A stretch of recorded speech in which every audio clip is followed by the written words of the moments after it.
Hello everybody, welcome to another video. Today is the 6th of August. Thank you all so much for the support in the previous few uploads. Today we're looking at news from the Pokrovsk Direction, then Toretsk. We have a lot of updates from there. And then moving on, we're going to look at some Ukrainian raids across the border into Kursk Oblast. We're going to try to do that in depth and look at the entire unit structure over there, both for the Ukrainians and the Russians. But first, we're going to zoom in and look once again at Jelane, which has become a focal point for Russian advances towards the city of Pokrovsk. Let's actually zoom in and see the gains made by the Russian forces over the past 24 hours in this region, which from now on are getting marked in yellow, as you can see. They captured about 1.8 square kilometers of territory, and this is once again the Russians taking advantage of their ability to just continue exploiting gaps, especially on the flanks, because head-on assaults into Jelane are possible. They are being done from the western direction, where the Russian forces have been able to infiltrate and begin with the actual house-to-house battles.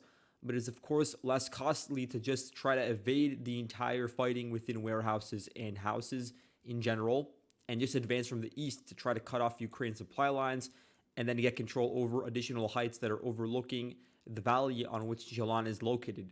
Because if you're zooming out for a second, and I want to mark the heights around here, and I've done this before, but just once again as a reminder, if we're going to use this red perimeter to show the heights, then this is generally the higher elevator area in the region. You can see it marked over here with this sort of red outline, and it's getting really the Russians this really dominant position that directly overlooks any Ukrainian defense that is located in the village or that is coming in. It doesn't really matter from which direction anymore, because it is a rather narrow means through which you can advance through a field into Jelane, but it doesn't matter from where. All the supply lines into this village are on low elevation and are being overlooked by the Russians. And this is all a part of Russia's plan in this region to shape the battlefield in ways that are conducive for them to then continue with their flanking operations and eventually either storm or squeeze out Ukrainian forces. And this is a good example because the Ukrainians really are trying to resist here despite all of the disadvantages when it comes to momentum or elevation. They are trying to send in whatever reinforcements from the 74th or for the 47th Brigade they have at their disposal. And that's with the hope of then buying just enough time for them to build this sort of impromptu line that spans from perhaps Mezhove and then all the way westwards to Mykolaiivka.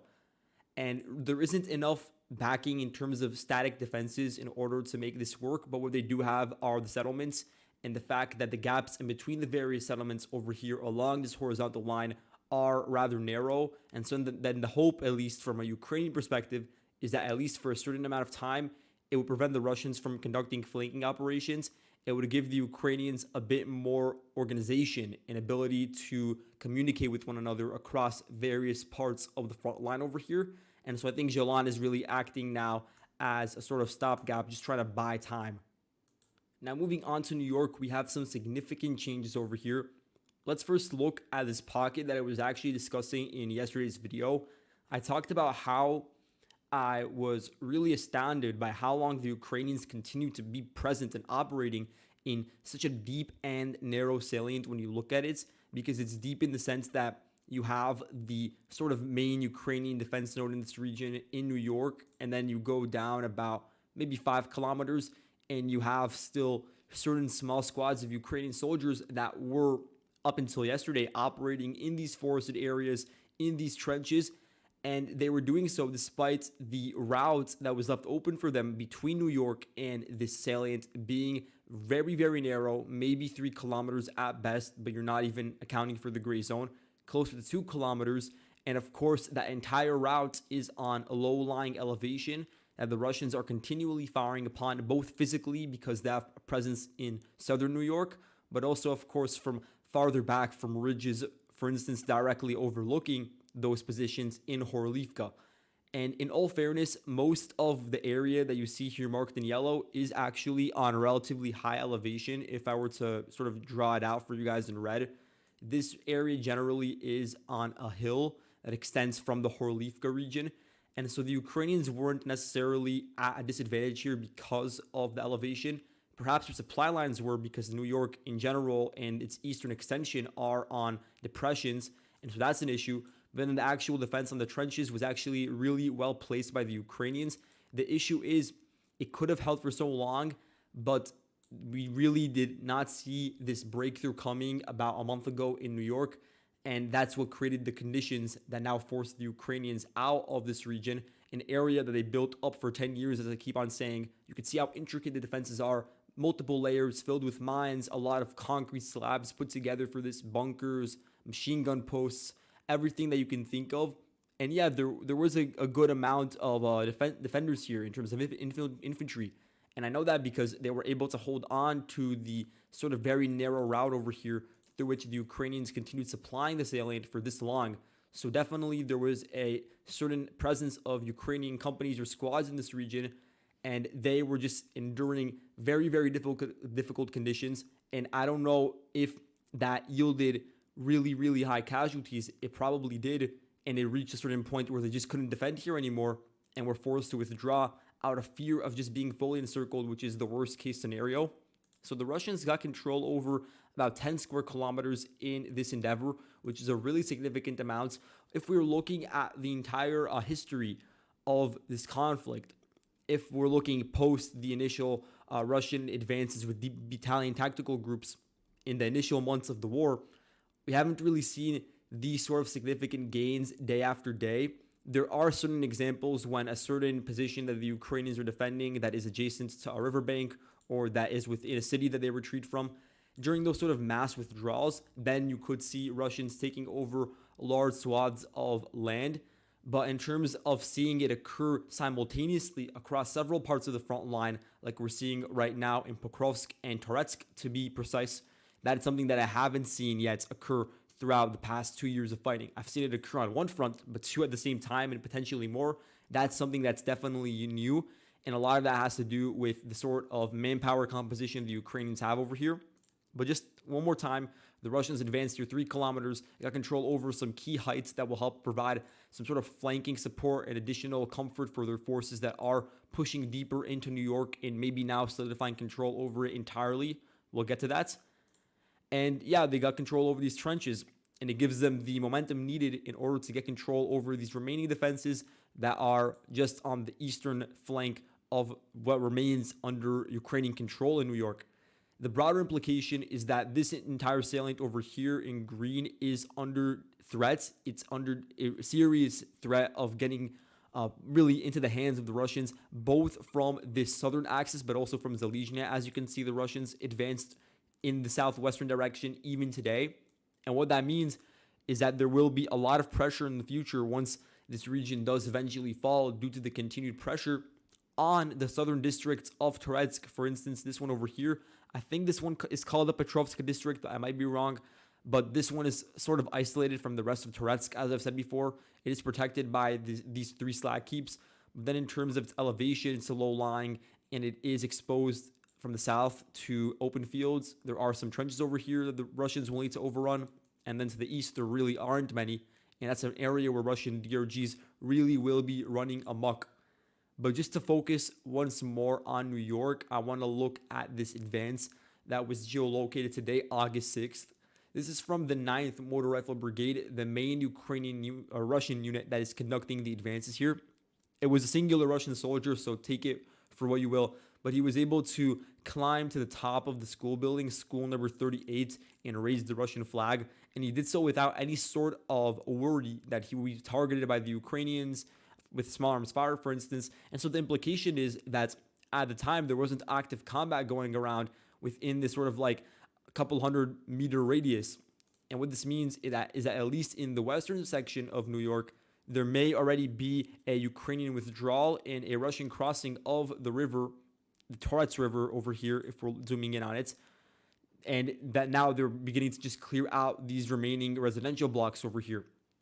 So let's look at the extent of the advance, the Russians getting control over this piece of territory. And I'm trying to be sort of conservative with the gains over here because it could be even larger. Based on the geolocation, though, the Russians advanced about 800 meters northwards.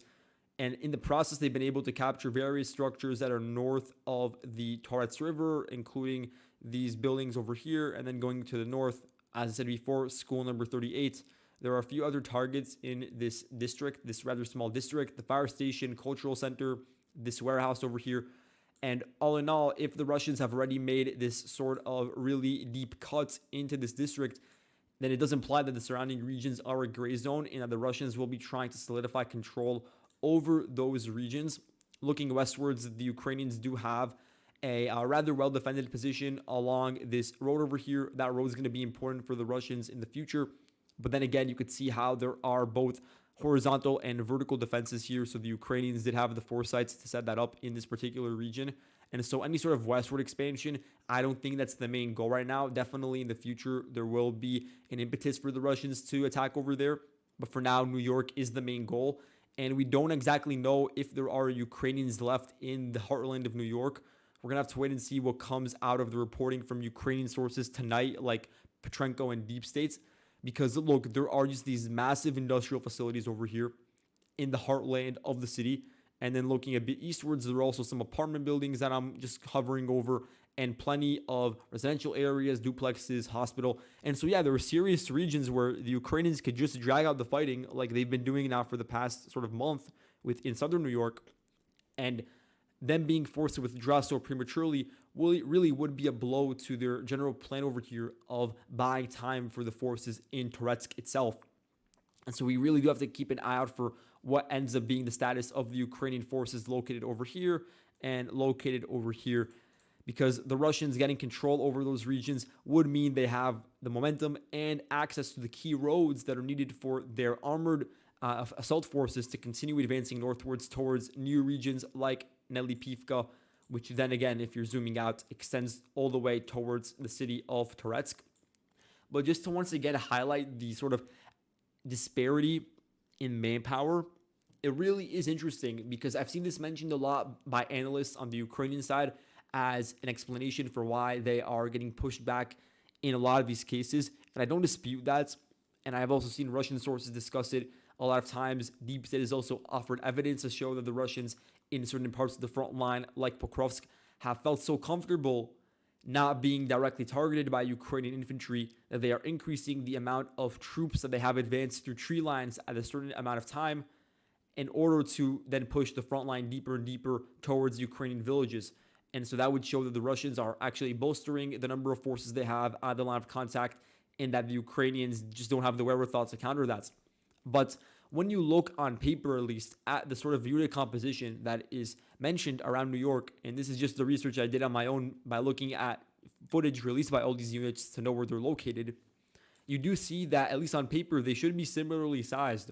So yesterday I did an analysis of sort of the frontline composition in Toretsk, if you're interested. Now I'm going to do one for New York, because on the Russian side, the main unit that is actually involved here is the 9th Motor Rifle Brigade, a part of the DPR, the 1st Army Corps. And then it may be accompanied by the 1st Slavic Motor Rifle Brigade, at least to a certain extent. It is a unit that has seen fighting recently around the Seversk salient in Ivano-Darivka. And so maybe in this case, the Russians actually did rotate some units from elsewhere in order to engage in fighting. But all in all, Seversk front is one of Russia's lower priorities right now. And so it's a juxtaposition to how the Ukrainians have been forced to move most of their units from elsewhere to New York from actually key parts of the front line. But in total, when you're thinking about 2 brigades, then it could be anywhere from really 4 to 16,000, which I know is an extremely broad estimate, but the size of Russian brigades really do vary. And sometimes it just has to do with so many circumstances in regards to the percentage of spots that are actually filled, or whether the brigade is even intended to be a full strength brigade in the first place. There are so many factors, also detachments that are split off from brigades and moved into other units. So there is a lot of variance, and it's actually not that useful to say 4 to 16,000 because, 16 is 4 times larger than 4. But if I were to give a sort of middle of the road estimates, then it would probably be in the ballpark of around 10,000 Russian soldiers generally operating in the New York sector. Maybe some of their sort of organizing points are closer to Horlivka or other nearby villages further south around these trenches, for instance. But you also have to take into account that the 9th Motor Rifle Brigade has some of its forces split and are actually operating further northwards in Toretsk. So I don't have exact figures for that. But let's just run with a 10,000 number, give or take. Could be more slightly, could be less even. And then look at the Ukrainian side, because on the Ukrainian side, it is pretty interesting. In terms of full units that are defending here, the main one that comes to mind is the 41st Mechanized Brigade. The entirety of that unit is defending here. And also, I don't know if this unit is actually engaged in fighting in New York, but they're generally floating around this sort of sector. They may actually be present a bit southwestwards around Sukhabalka, but you do have the 109th Territorial Defense Brigade. And so if you're taking them into account, then it could be 2 brigades worth of men that are located here, in addition to various battalions that we're going to go through, because you have a battalion from the 53rd Brigade, because not the entire unit is here, it is split up. You also have another battalion that is located somewhere on the northern border, especially around Khliboke, or even further northwestwards around Kursk. You also have at least one battalion, I believe the 72nd Battalion of the 103rd, I believe, 101st Territorial Defense Brigade. So they're also over here. They've recently been moved, and it's actually been moved from a part of the front line that is actually not of much importance. So this is an exception to the rule. You have the 206th Battalion of the 241st Brigade. This unit is also split between, I believe, Chasiv Yar and this part of the front line. So again, you're seeing the brigade headquarters not being as effective because the battalions are splitting up and are really located dozens or hundreds of kilometers away from one another. So that's just one other example. And here you have the Skala Battalion, another one of these units that is really specialized in sort of assault actions. So that should give an idea of the Ukrainian defense composition over here, amounting to around 4 battalions and 1 or 2 brigades. And there may be other forces from the National Guard or special force units, give or take. And so I'm also being very sort of rough in my estimates here, approximating that it's around 7,000, but it could be even more depending on the status of the 109th Brigade. It could be closer to 9 or 10,000. And so you could say that the Russians may have a slight advantage in manpower in this part of the front line based on the sort of acceptable number of Ukrainian troops on paper. But let's say that's not the case, because it's being reported by a lot of sources on both sides that there are acute manpower shortages. Well, then that would be able to explain the pace of the Russian advances, and it would put into question all of the numbers that I just said of the Ukrainians having 7,000 to 9,000 and the Russians then having, in comparison, relatively similar numbers. If these Ukrainian units are understaffed, they don't have the proper amount of officers, the proper amount of infantry that are actually fighting at the line of contact. It could be the case, perhaps, that all of the auxiliary units of the brigade are at maximum capacity, but that certain assault units, maybe assault companies that are involved in actual fighting at the line of contact, they may be understaffed. Or maybe they do actually have a sufficient amount of manpower at the present moment, but they don't have necessary reserves. And then the units that are actually fighting may not be as experienced as they were previously. And so there's a lot of ways to go about thinking about it. It could be just that my numbers are off and that what's written on paper is not actually reality. But it could also be several other factors that still are not flattering at all, because you do still need to have a reserve force, as we've seen with the Russians being able to exploit the lack of a Ukrainian steady reserve force. But just to move on right now to the situation around Toretsk, the Russians are continuing to advance. We could actually see that they're solidifying control over southwestern Zalizhny. And this is important. All these regions are on the heights that I'm going over in this red rectangle, which overlook the remaining Ukrainian trenches in this pocket over here and in New York. So keep that in mind. Russian forces advancing, taking over the positions in yellow. So they're clearing out these final private residential areas. Let's look at the extent of the gain for a second. It's about 900 meters. And it's also giving the Russians additional high ground positions that will overlook this part of Toretsk, will overlook the force to the east, and will give the Russians a sort of stronger southern flank to begin their pressure to kick the Ukrainians out of the slag heap over here. That is something the Russians, it's one of their main objectives at the moment, to finally get the Ukrainians out of that key defense node. And you could see that also manifesting further northwards around Pivnishnya. Let's zoom in for a second and see what's going on. So you have here Russians advancing through these two polygons. And it means that basically all of eastern Pivnishnia has been secured by the Russians. The Russians have already reached Lenina Road, which is the dividing line that I always talk about. They've also reached all of those sort of trenches that we discussed that the Ukrainians hoped to use as an impromptu defense line. So those are already being taken over or abandoned by the Ukrainians. Now, at the same time, the Great Zone has expanded into this industrial facility over here. And so those large structures will be under the Russian purview. And then looking westwards, it does mean that the Russians are very, very close to reaching the Slag Heap, which is well defended with a lot of defenses. You can see the Russians sort of solidifying control over the southeastern flank and then actually pushing forward and creating the spearhead just north of the Slag Heap, which will put pressure from a new direction. And so it will begin to be enveloped on all sides with the hopes of finally squeezing out the Ukrainian defenders over there. And also you could see the initial Russian forays into northwestern Pivnishnia. And so there have been slight gains in that direction, crossing over the highway, which acts as a dividing line and reaching into the first residential areas. Now, moving on, we're not looking at Vovchansk on the northern border. We're actually looking further to the northwest on the border between Sumy and Kursk. If the situation here continues to develop, then I will begin to mark these villages with actual red and blue colors. That's necessary for you guys to actually be able to visualize everything here, to fully illuminate it for you. But for today, I didn't have time to just map it all out. All I was able to do is put markers to show geolocations and just show the general routes through which the Ukrainians are attacking in this region. So just for context, where the Ukrainians are pushing through is about, maybe 30-35 kilometers northeast of Sumy. The Ukrainians have been able to really build here a small strike force in order to conduct this operation. We're looking at perhaps 22nd Mechanized Brigade coming from the Klishivka area. And then over here, this is the 103rd Brigade, had some sort of presence around Kupiansk. And so I'm really skeptical of its movement away from that part of the front line. It should really be defending there as opposed to conducting new assaults across the border. Same thing should go for 22nd Brigade. It could have been utilized in the defense of Chasiv Yar, but at this point, they've already been moved, at least certain elements have. And you also have certain elements of the 53rd Mechanized Brigade located here.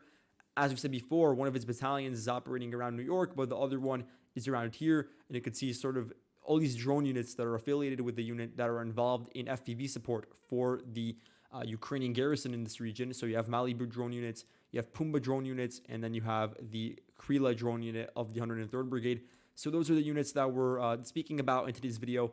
And what's different about this case as opposed to other raids by the Ukrainians, for instance, the raid that I think was from May to June of 2023, and then the one in the Russian election season of March of 2024. The difference is that now what's the force that is actually conducting these attacks at a large scale is actually from the armed forces of Ukraine and not from this sort of Russian at least alleged Russian affiliated pro-Ukrainian group of certain volunteers that are a part of the GUR and are conducting these sort of special forces with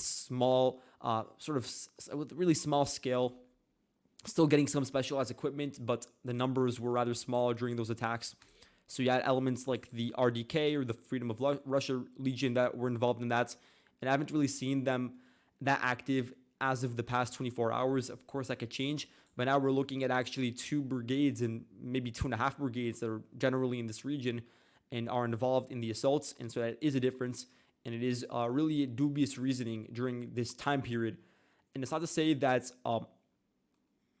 the Ukrainians have moved in a massive amount of resources away from key parts of the front line just now in order to do this. I don't want to engage in hyperbole, but you're just thinking that those extra couple thousand men and those extra couple dozen vehicles and those couple hundred drones could be very useful right now as the Ukrainians are being pushed back towards Pokrovsk and towards Toretsk. So that's my point with all this. But just to zoom in for a second, let's look at where the Ukrainians advanced over the past 24 hours, because Russian UAV crews first spotted the Ukrainian columns organizing during the night of August 5th, and they were unable to begin striking at a sort of initial or nascent phase because of certain bureaucratic issues. That's what Russian sources reported on.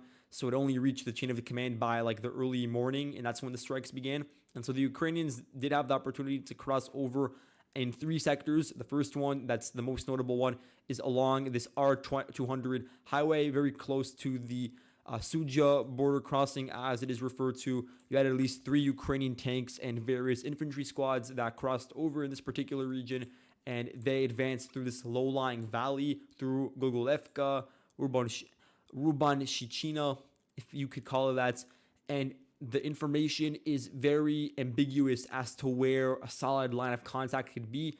All I know is that generally there are clashes that at least started yesterday, maybe they're over by now, that occurred within these 2 villages in the direction of Goncharovka. And then there are all these allegations that may be unsubstantiated because there's no video proof that are circulating through Telegram. A lot of Ukrainian sources are attributing it to actually Russian residents, claiming this to be the case, but of course I can't verify any of that. The allegations are that the Ukrainians are rather close to the suburbs of Suja, and the only way to know that for sure would be through actually seeing the geolocations. What I'm interested in is whether maybe that was true for a certain period of time, and that you did have a very quick initial Ukrainian foray, and that it was repelled, in that now that information is outdated. That could also be the case. But generally, you see that the axis is along this black line.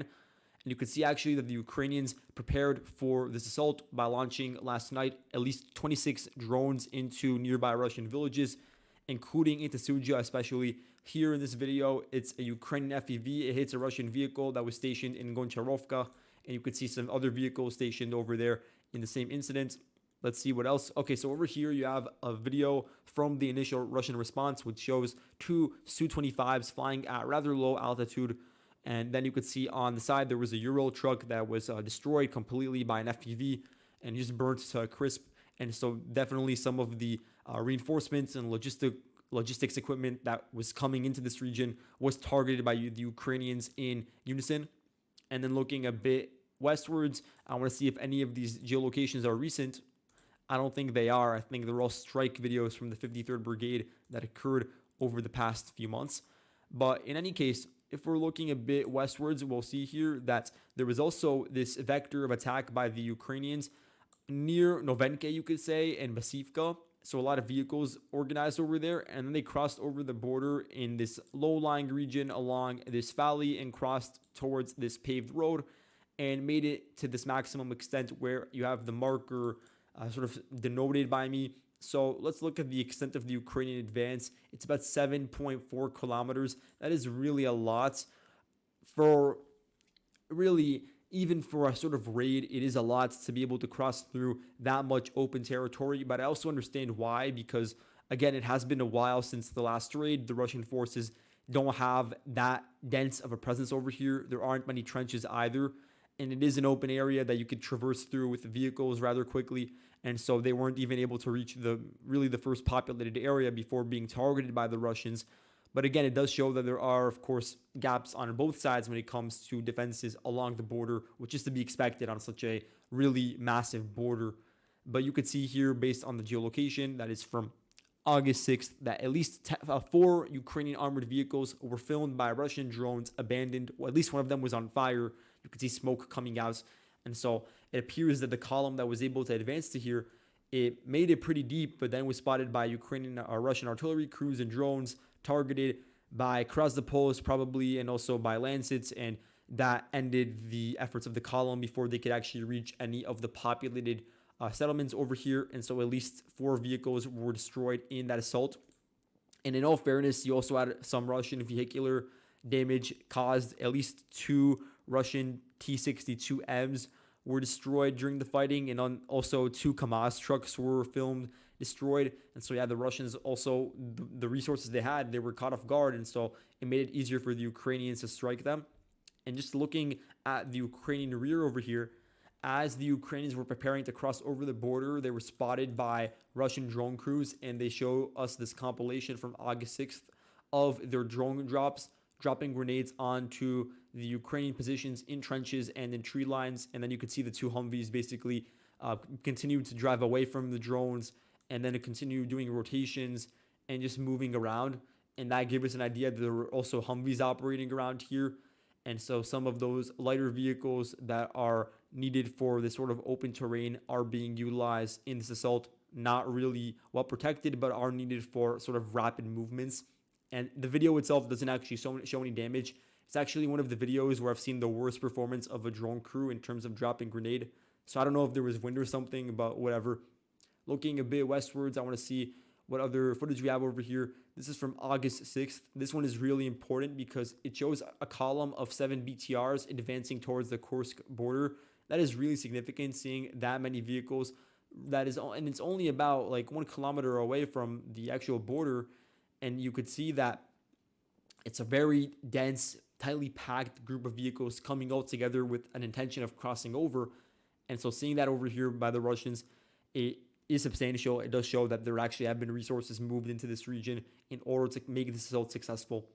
But the fact that there are BTRs, this is what has been claimed by a lot of sources, that they're not actually strikers, because the initial allegations is that are that there were striker vehicles, infantry fighting vehicles, and strikers belong to the 82nd Air Assault Brigade, which is currently defending around Volchansk.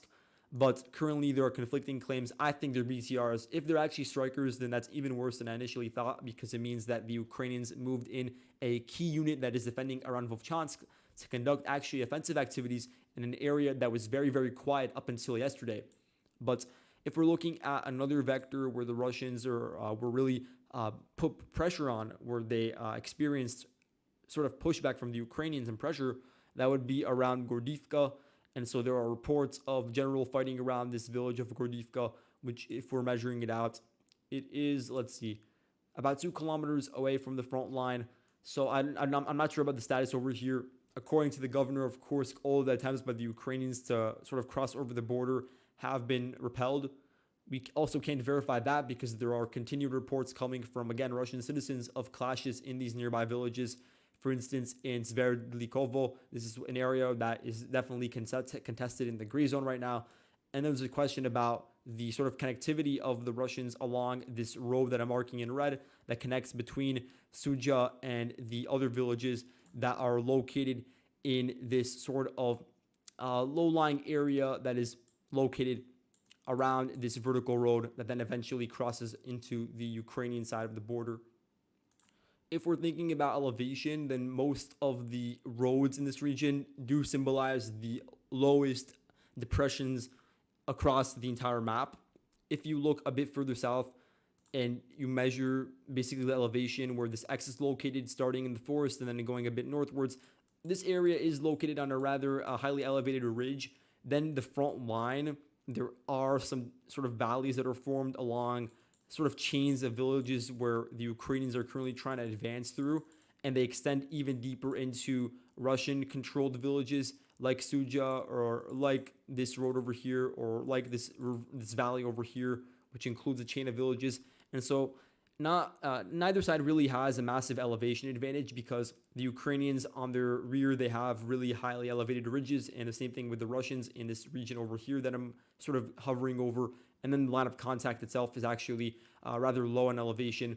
So just keep that in mind as we see the fighting unfolding. And then we know that definitely certain elements of the Akhmat forces from Chechnya are defending over here. They have been moved in as a part of the border guard and National Guard to defend over here.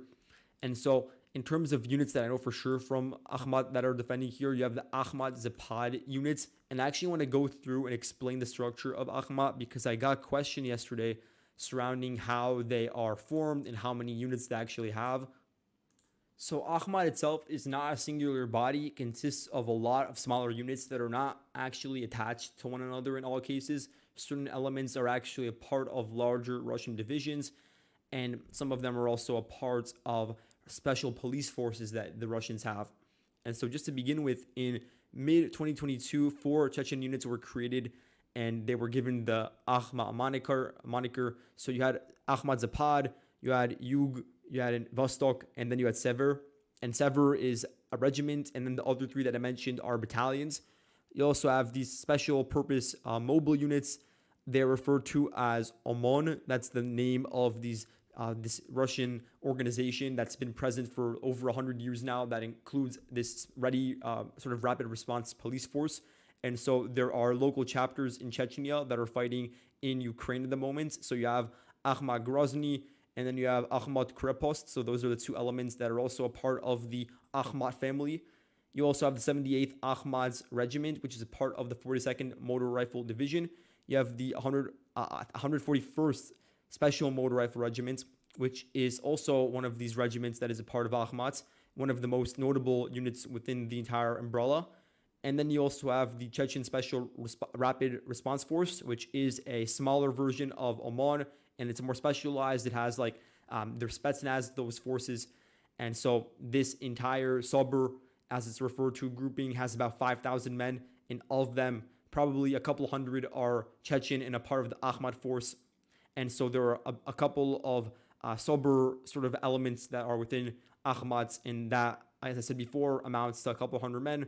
And in Oman, it's about 20,000 in total, and then maybe also a couple hundred that are within the sort of detachments that are within Chechnya.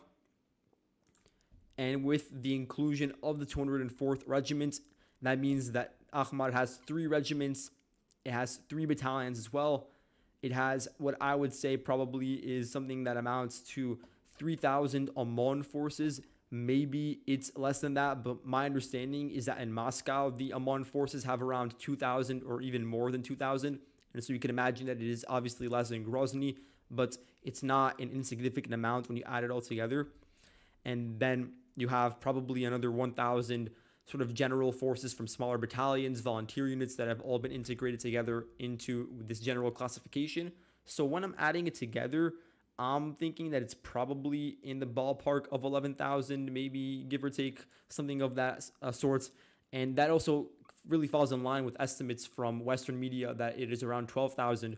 And so, yeah, that's just a general explanation of the unit structure over there. And a lot of those units are actually defending right now on the border with Ukraine and Sumy. And then the other unit that I know is defending around here is this Territorial Motor Rifle Regiment 488th. And so that's all I have for today. Thank you all for watching, and I'll see you guys in the next video. Goodbye.